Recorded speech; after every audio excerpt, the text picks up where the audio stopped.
नमस्कार दोस्तों, मैं हूं ज्ञानेंद्र विकल और स्वागत है आपका जीएस गुरु विकल पे। हम लोग बीमारी के बारे में पढ़ रहे थे, रोगों के बारे में, जिसमें हम लोगों ने दो क्लास में पढ़ा था। पहली क्लास में हमने बैक्टीरिया जनित रोग पढ़ा था और दूसरी क्लास में वायरस से होने वाले रोगों के बारे में पढ़ा था। आज हम लोग प्रोटोजोआ और कवक से होने वाले रोगों के बारे में पढ़ेंगे, वो भी ट्रिक से। तो चलिए हम लोग पहले शुरू करते हैं प्रोटोजोआ जनित रोग, यानी प्रोटोजोआ से होने वाले रोग। अब इसकी ट्रिक क्या है भाई? प्रोटोजोआ से होने वाले रोग,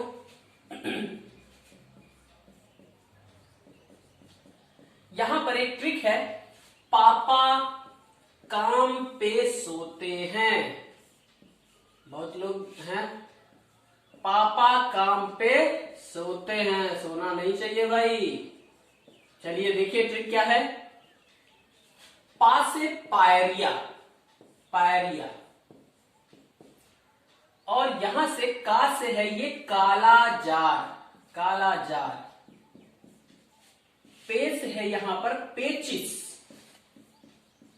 और सोते हैं यहां से म से है आपका ये जो का से है काला जार और म से है मलेरिया।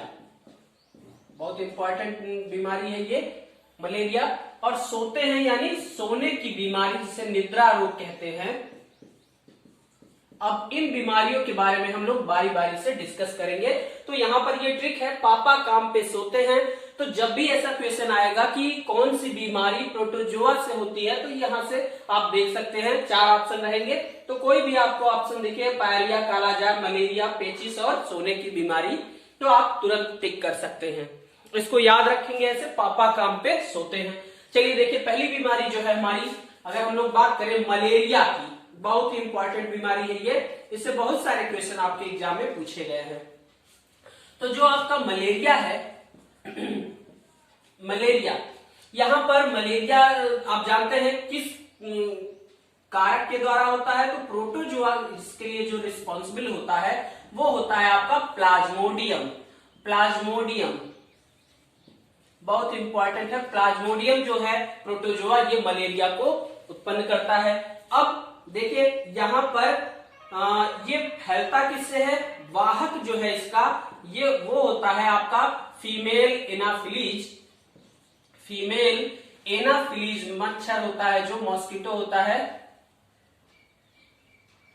एनाफिलीज। आप जानते हैं फीमेल एनाफिलीज जो होता है, मादा एनाफिलीज मच्छर होता है, और इसके काटने से मलेरिया रोग होता है। तो इसे बताया किसने था? तो सर रोनाल्ड रॉस थे।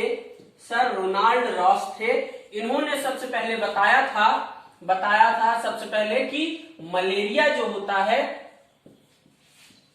मलेरिया मादा एनाफिलीज मच्छर के काटने से होता है। बहुत इंपॉर्टेंट है भाई, मादा एनाफिलीज के काटने से होता है, काटने से होता है। तो ये सर रोनाल्ड रॉस थे, इन्होंने बताया था। और उन्होंने बताया कि काटने से, और उस पे भी कौन से मादा एनाफिलीज? मादा एनाफिलीज में जो स्पोरोजॉइट अवस्था में होते हैं। देखिए, स्पोरोजॉइट और ट्रोफोजॉइट, ये 2 अवस्था होती है। तो स्पोरोजॉइट अवस्था मच्छरों की बीमारी को बताते हैं, या मच्छरों की जो ये स्पोरोजॉइट कंडीशन होती है, इस कंडीशन में जब वो दूसरे आदमी का ब्लड सक करते हैं, उस समय उनके लार से ये स्पोरोजॉइट प्लाज्मोडियम चले जाते हैं ह्यूमन की बॉडी में और मलेरिया रोग उत्पन्न करते हैं। जब मलेरिया रोग उत्पन्न हो जाता है तो एक अवस्था आती है उनकी ट्रोफोजॉइट, जो ह्यूमन की बीमारी को दर्शाते हैं। अब ऐसे ह्यूमन को अगर कोई मच्छर काटते हैं तो फिर मच्छर के शरीर में, बॉडी में चले जाते हैं ये प्लाज्मोडियम। इस तरह से ये चक्र चलता रहता है। अब देखिए, एक थे वैज्ञानिक लेब्रान। लेब्रान, इन्होंने बताया था कि जो मलेरिया होता है वो प्लाज्मोडियम से होता है। यानी कि इन्होंने बताया प्लाज्मोडियम जो होता है ये मलेरिया रोग का कारक होता है। प्लाज्मोडियम कारक के बारे में बताया, और बताया इन्होंने कि जो प्लाज्मोडियम होते हैं वो 4 टाइप के होते हैं। तो है पहला Plasmodium falciparum, Plasmodium falciparum, Plasmodium vivax, Plasmodium oval और प्लाज्मोडियम मलेरी। इसमें अगर हम लोग बात करें तो जो प्लाज्मोडियम फैल्सीपेरम है ये सबसे ज्यादा डेंजरस होता है। ठीक है, तो ये है मलेरिया। अब इसकी अगर इलाज की बात करें तो एक दवा है इसकी, मलेरिया की दवा जो होती है वो होती है कुनैन या क्विनीन, जो भी आप कहें। तो ये जो कुनैन दवा होती है ये एक पौधे से निकाली जाती है जिसे कहते हैं सिनकोना की छाल से, सिनकोना के पौधे की छाल से निकाली जाती है ये क्विनीन दवा। ये आपका बहुत ही इंपॉर्टेंट क्वेश्चन है जो कई बार आपके एग्जाम में पूछा गया है। तो इतनी बात हो गई मलेरिया की जो आपके एग्जाम में आए हुए हैं कि किस कारक के द्वारा होता है। तो प्लाज्मोडियम, इसका वाहक कौन होता है? फीमेल एनाफिलीज मच्छर होता है। सर रोनाल्ड रास ने बताया था कि मादा एनाफिलीज के स्पोरोजाइट अवस्था में काटने से मलेरिया रोग होता है, और लेब्रान सर ने बताया था कि प्लाज्मोडियम जो होता है वो मलेरिया का कारक होता है, और ये 4 प्रकार के होते हैं जिसमें सबसे खतरनाक आपका प्लाज्मोडियम फैल्सीपेरम होता है। और मलेरिया की दवा में कुनैन दवा का इस्तेमाल किया जाता है जो सिनकोना की छाल से निकाला जाता है। तो ये है हमारा मलेरिया। अब हम लोग आगे बढ़ते हैं, आगे हम बात करते हैं पेचिस की, डिसेंट्री की। तो इसके लिए जो कारक प्रोटोजोआ होता है वो होता है एंट अमीबा हिस्टोलिटिका। यहां पर होता है हमारा एंट अमीबा हिस्टोलिटिका। एंट अमीबा हिस्टोलिटिका ये प्रोटोजोआ होता है, ये पेचिस काज करता है जो बड़ी आंत में इन्फेक्शन कर देता है जिससे दस्त होने लगती है। और इस दस्त में क्या होता है, यहाँ पर देखिए दस्त होने लगती है जिससे डिहाइड्रेशन हो जाता है, निर्जलीकरण हो जाता है, और इसमें ORS घोल दिया जाता है, निर्जलीकरण। तो ये जो बीमारी है पेचिस, ये हमारी किससे होती है? एंट अमीबा हिस्टोलिटिका से। अब हम लोग बात करें आगे पायरिया की, तो पायरिया में आप जानते हैं मसूड़ों से खून आने लगता है। तो इसमें क्या होता है, जो प्रोटोजोआ काजिंग होता है, प्रोटोजोआ जो यहाँ पर काज करता है वो होता है एंट अमीबा जिंजीवैलिस। ये क्या होता है, मुख में अटैक करता है और मसूड़ों में सड़न उत्पन्न कर देता है जिससे ब्लड आने लगता है। एंट अमीबा जिंजीवैलिस ये होता है इसका कारक। और इसके लिए क्या होता है, विटामिन सी वाले प्रोडक्ट जो होते हैं, विटामिन सी वाले मटेरियल हम लोगों को लेने चाहिए जिससे क्या होता है, इसमें आराम मिलता है। ठीक है, तो चलिए अब हम लोग अगर आगे की बात करें तो हमारी अगली बीमारी है कालाजार। कालाजार जो होता है, यहां पर जो इसका प्रोटोजोआ कारक होता है, प्रोटोजोआ ये उत्पन्न करने वाला होता है, ये होता है हमारा लेशमानिया डोनोवानी।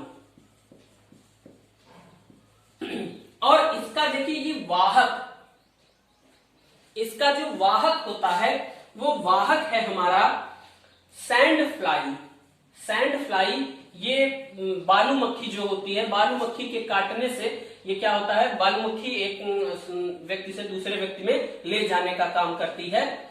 और किसको ले जाती है? लेशमानिया डोनोवानी को, जिससे कालाजार बीमारी हो जाती है। अगर हम लोग आगे की बात करें तो अब है हमारी बीमारी निद्रा रोग या सोने की बीमारी, निद्रा रोग। यहाँ पर सोने की बीमारी के बारे में बात कर ले तो जो प्रोटोजोआ उत्पन्न करने वाला है, प्रोटोजोआ वो होता है हमारा ट्रिपैनोसोमा।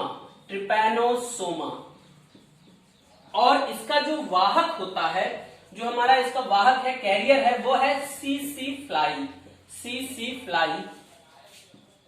सीसी मक्खी जो होती है ये इसकी वाहक होती है। और इसमें क्या होता है, बहुत नींद आने लगती है। आप समझ ही सकते हैं कि कुंभकर्ण को किस मक्खी ने काटा होगा। चलिए ठीक है, इस तरह से हम लोगों ने देख लिया प्रोटोजोआ से होने वाले सभी रोगों के बारे में। अब हम लोग आगे चलते हैं कवक से होने वाले रोग। चलिए अब हम लोग आगे चलते हैं तो कवक जनित रोग, फंगल डिजीजेस के बारे में देख लेते हैं। तो इसकी ट्रिक क्या है भाई? तो देखिए इसकी ट्रिक है गंजा दामाद फ्रूट खाए। वाह भाई वाह, गंजा दामाद फ्रूट खाए। चलिए देखिए, तो यहां से गंजा से हो जाएगा हमारा गंजापन। बार्डनेस जो होता है वो कवक जनित रोग होता है। आजकल देख ही रहे हैं बहुत सारे बाल झड़ते हैं, तो वो कवक के इन्फेक्शन के द्वारा होता है। और यहाँ से दा से है हमारा दाद, और यहाँ से द से जो है वो है हमारा दमा। तो दाद और दमा ये दोनों बीमारी भी कवक के द्वारा होती है। फूट से यहाँ पर देखिए एक बीमारी होती है एथलीट फूट। एथलीट फूट जो बीमारी होती है ये कवक के द्वारा होता है। और खास है हमारा खाज खुजली। खाज खुजली जो बीमारी होती है ये भी कवक के द्वारा होता है। तो इस तरह से ये बीमारी जो गंजापन, दाद, दमा, एथलीट फूट और खाज होता है ये कवक जनित रोग है। अब देखें एक एक के बारे में देख लेते हैं बहुत ही जल्दी से। तो गंजापन, गंजापन जो है हमारा बाल्डनेस, बाल्डनेस, ये देखिए इसके लिए जो रिस्पॉन्सिबल कवक है वो है हमारा टीनिया कैपिटिस। टीनिया कैपिटिस ये जो कवक होता है ये क्या करता है, गंजापन के लिए रिस्पॉन्सिबल होता है, जिससे बाल झड़ने लगते हैं। ठीक है, अब देखिए दूसरा है हमारा दाद, जो है दाद जिसको कहते हैं हम लोग रिंग वॉर्म। रिंग वॉर्म, ठीक है। तो रिंग वॉर्म के लिए जो रिस्पॉन्सिबल कवक है, आपने देखा होगा शरीर पर छोटे छोटे दाने निकल आते हैं और ये गोलाकार इस तरह से छोटे छोटे दाने निकल आते हैं, ये होता है दाद हमारा। इसके लिए जो रिस्पॉन्सिबल कवक है वो है ट्राइकोफाइटॉन। क्या है, ट्राइकोफाइटॉन, ये कवक हमारा रिस्पॉन्सिबल होता है। तो ये है हमारा दाद, रिंग वॉर्म ट्राइकोफाइटॉन के द्वारा होता है। चलिए अगर हम लोग बात करें आगे, वो है दमा। दमा देखिए अस्थमा, आप जानते हैं अस्थमा ये बीमारी, इसमें क्या होता है, सांस लेने में तकलीफ होती है। तो इसके लिए जो रिस्पॉन्सिबल कवक होता है वो होता है एस्परजिलस, एस्परजिलस फ्यूमिगेटस, फ्यूमिगेटस। ये जो होता है कवक, ये दमा के लिए रिस्पॉन्सिबल होता है। इसमें होता क्या है, देखिए जो आपका लंग्स होता है, लंग्स में छोटे छोटे एल्वुलाई होते हैं, यहां पर छोटे छोटे एल्वुलाई होते हैं, एल्वुलाई होते हैं जहां पर गैसों का एक्सचेंज होता है, ऑक्सीजन आती है, CO2 बाहर जाती है। तो यहां पर इन एल्वुलाई पर वो क्या करता है कवक, ये कवक एस्परजिलस फ्यूमिगेटस, ये जाल जैसी संरचना बना लेता है। जब जाल जैसी संरचना बन जाती है तो ये जो गैसों का एक्सचेंज होता है ये नहीं हो पाता या बहुत कम होने लगता है, जिसकी वजह से दम घुटने लगता है, सांस लेने में तकलीफ होने लगती है। तो ये बीमारी हो जाती है अस्थमा। ठीक है, चलिए अब हम लोग आगे बात करते हैं। तो वो है हमारी कौन सी बीमारी, एथलीट फूट। एथलीट फूट ये बीमारी देखिए, इसका नाम एथलीट फूट क्यों है, क्योंकि ये जो बीमार, जो दौड़ने वाले होते हैं, मतलब जो खिलाड़ी होते हैं, उनके पैरों में ये दाद जैसा ही होता है। और इसके लिए भी जो रिस्पॉन्सिबल कवक है वो है हमारा ट्राइकोफाइटॉन। ट्राइकोफाइटॉन यही कवक जो होता है ये रिस्पॉन्सिबल होता है। और खिलाड़ियों के पैर में दाद जैसी मतलब त्वचा खराब हो जाती है, इसकी वजह से इसका नाम रख दिया गया इस बीमारी का एथलीट फूट। ये पैरों में होता है। तो चलिए, तो इसके लिए रिस्पॉन्सिबल क्या होता है, ट्राइकोफाइटॉन होता है। अब हम लोग लास्ट बीमारी के बारे में बात करें तो वो है हमारी खाज, स्कैबीज। स्कैबीज इसके लिए जो रिस्पॉन्सिबल कवक है हमारा वो होता है एकैरस स्कैबीज। एकैरस स्कैबीज, इसकी वजह से खाज हो जाता है, खाज खुजली आप जानते हैं, खुजली वाला। तो इस तरह से हम लोगों ने कवक से होने वाले सभी रोगों के बारे में देख लिया। तो इस तरह से हम लोगों ने 3 लेक्चर में बैक्टीरिया वाले, वायरस वाले, प्रोटोजोआ और फंगस, इन सभी से होने वाली बीमारियों के बारे में अध्ययन कर लिया। तो वीडियो देखने के लिए आप सभी का बहुत बहुत धन्यवाद। मिलते हैं अगले वीडियो में।